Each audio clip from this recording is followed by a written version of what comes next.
Assalamualaikum, semangat pagi, semangat berkarya. Hari ini tim Saik Travel akan memulai trip perjalanan sejarah penyebaran Islam di Tatar Sunda. Dari titik pusat ibu kota Kabupaten Bandung Soreang, kami memulai perjalanan menuju kota Sumedang. Kami akan mempelajari bagaimana jejak penyebaran Islam bermula di Tatar Sunda. Ikuti perjalanan kami, namun jangan lupa like, comment, and subscribe-nya ya. Assalamualaikum.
Tertarik berhenti dulu di sekitar Jalan Cadas Pangeran. Ada patung Pangeran Cornell, dan saya tertarik dengan sejarah yang ada di balik beliau.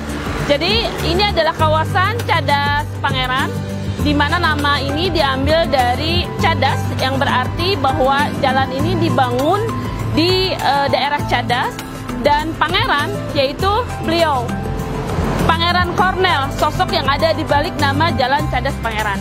Jadi Pangeran Cornell ini adalah Bupati Sumedang yang bernama asli Pangeran Kusumandinata IX, dan beliau memerintah Bupati Sumedang pada tahun 1791 sampai dengan 1828. Nah, pembangunan Jalan Cadas Pangeran ini sudah menimbulkan kurang lebih 5.000 korban nyawa masyarakat Sumedang.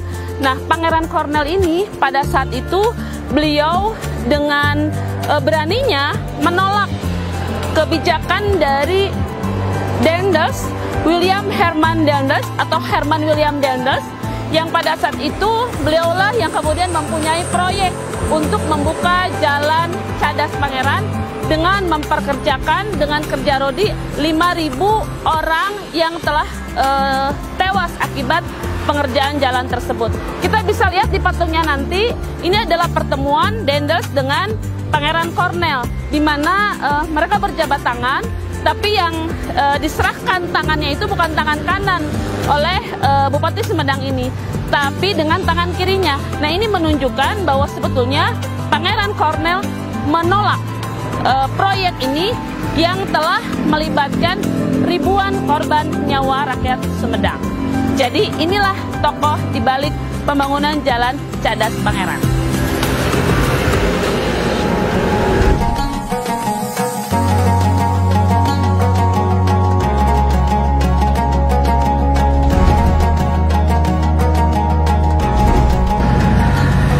Di perjalanan Bandung Sumedang ini kita bisa temukan penjual beberapa oleh-oleh khas Sumedang. Salah satunya adalah ini, ubi cilembu, dan ini bisa dibeli mentah ataupun mateng. Selain itu juga ini ada kerupuk, apa ya, kalau saya sih bilangnya kerupuk melarat gitu ya, dan ini enak banget, apalagi kalau dimakan pakai bumbu kacang gitu ya. Terus ada peyem Bandung, dan ada beberapa oleh-oleh yang bisa ditemukan di sepanjang perjalanan menuju Sumedang. Ya, Ibu, saya pesan 2 kilo yang matang. Ya. Ini 1 kilo ya? 1 kilo lagi ya? Ya. Nanti kita coba rasanya ya. Sepertinya manis, manis rasanya kayak saya.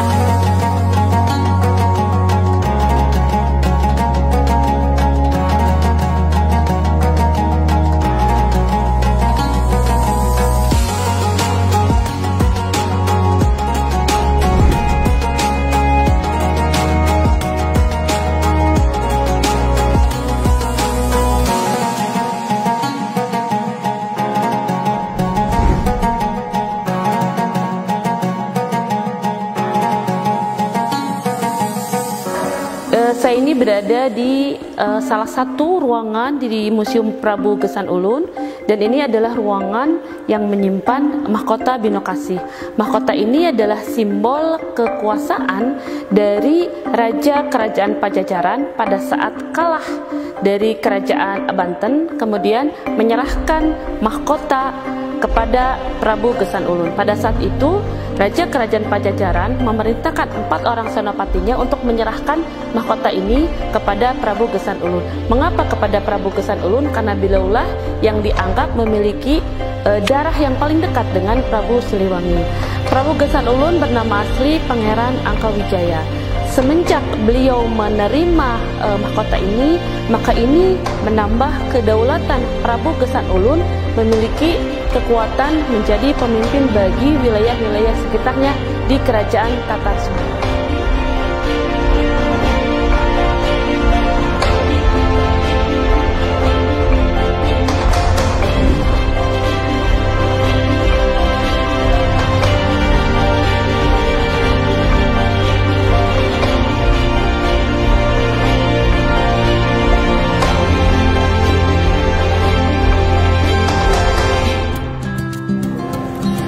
Kita setelah keliling museum tadi, Museum Prabu Gesan Ulun, ini ada Galeri Purbasura Keraton Sumedang Larang. Di dalamnya itu ada berbagai merchandise, kemudian pakaian tradisional begitu ya, yang nanti bisa kita beli sebagai oleh-oleh ketika kita mengunjungi Sumedang.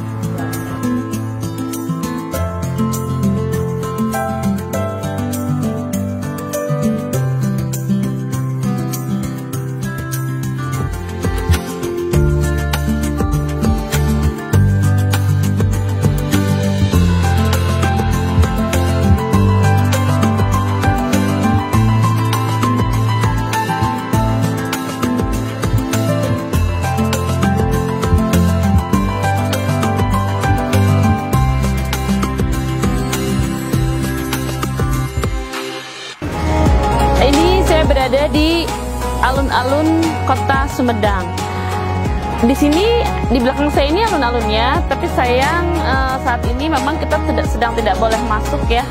Mungkin masih penjagaan dari adanya kerumunan. Nah, namun melihat tata letak alun-alun Sumedang ini mengingatkan saya tentang satu tata kota yang pernah saya temui di Turki sana ya. Jadi gini, ini alun-alun, kemudian ada gedung pemerintahan, di sana ada Masjid Agung Sumedang, kemudian ada pasar, ada sekolah, ada militer, polisi militer, kemudian di belakang ada rumah sakit. Satu tempat terpusat untuk semua pelayanan masyarakat. Nah, konsep ini persis seperti yang saya temukan ketika saya ke Turki, bahwa model tata kota peninggalan dari para khilafah Utsmani itu yang disebut dengan Kuliyesi itu memang terpusat. Jadi dalam pusat kota itu, satu tempat itu ada pusat pemerintahannya, ada masjidnya, ada pasarnya, ada sekolahnya, ada militernya, dan sarana kesehatan. Maka melihat tata letak kota Sumedang ini pasti erat kaitannya dengan bagaimana pemikiran Islam ini sudah berkembang di wilayah Sumedang.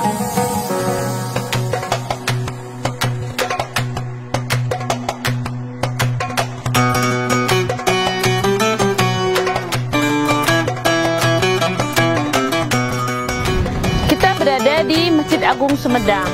Masjid Agung Sumedang ini menjadi saksi sejarah penyebaran Islam di kota Sumedang. Masjid Agung Sumedang didirikan pada tahun 1850. Masjid ini dari sisi arsitekturnya terlihat perpaduan antara perpaduan tradisional dengan etnis Tionghoa. Mengapa ada perpaduan Tionghoanya? Karena memang pada tahun itu berbarengan dengan datangnya imigran dari etnis Tionghoa, sehingga mereka membantu dalam pembangunan masjid ini.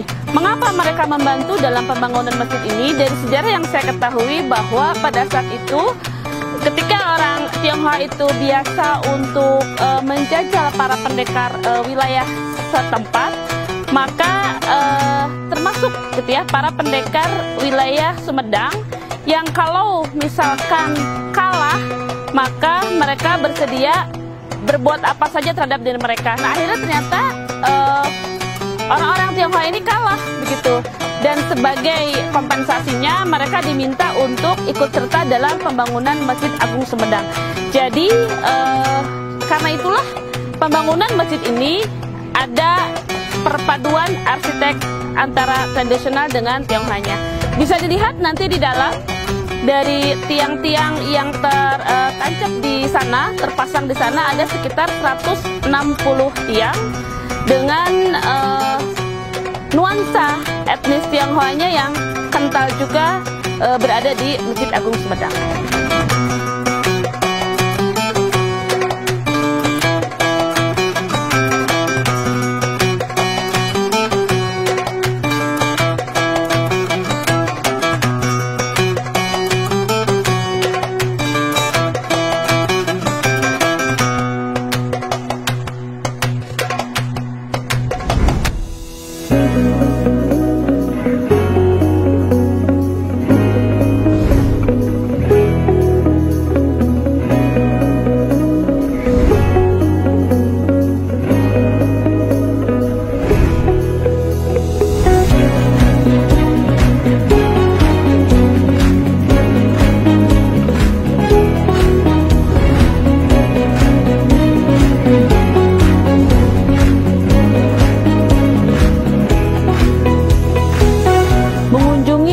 Kota Sumedang tentu membuat kita penasaran belajar bagaimana jejak sejarah penyebaran Islam di Tatar Sunda ini dimulai, yang salah satunya adalah dari Keraton Sumedang Larang.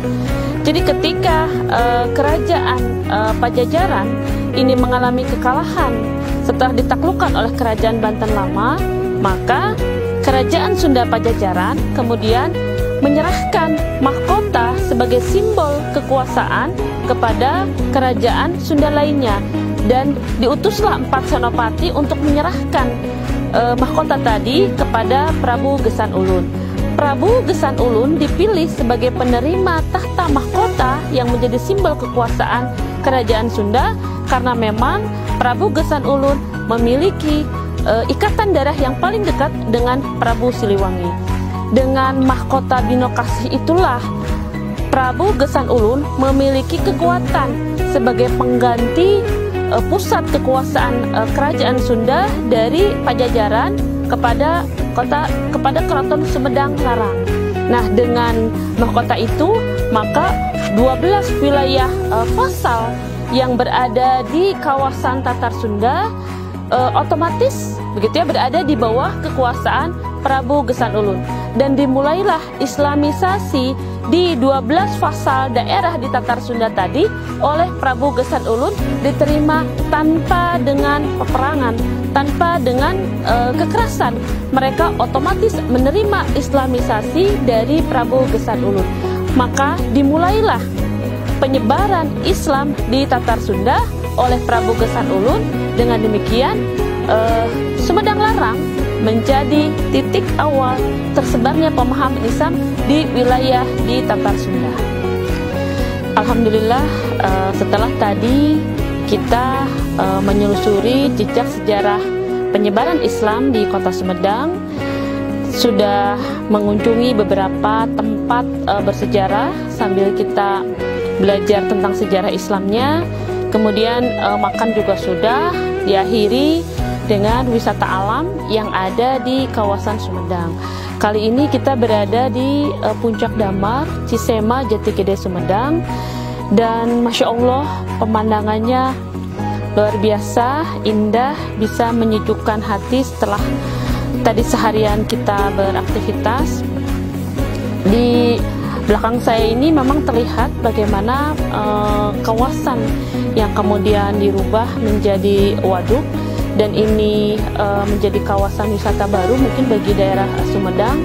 Alhamdulillah bisa menambah satu destinasi wisata alam yang bisa dikunjungi ketika kita berjalan-jalan ke kota Sumedang. Dengan berakhirnya trip perjalanan penyusuran sejarah penyebaran Islam di kota Sumedang, mudah-mudahan nanti bagi sahabat-sahabat yang juga ingin trip ke Sumedang ini, mudah-mudahan nanti bisa dibuat rencananya, bisa pergi bersama-sama. Dan untuk mendapatkan gambaran bagaimana menyusuri jejak sejarah di kota Sumedang ini, bisa saksikan acara kami hari ini di Saik channel di YouTube kami. Jangan lupa like, comment, share, and subscribe-nya. Ditunggu ya. Assalamualaikum warahmatullahi wabarakatuh. Salam Saik channel.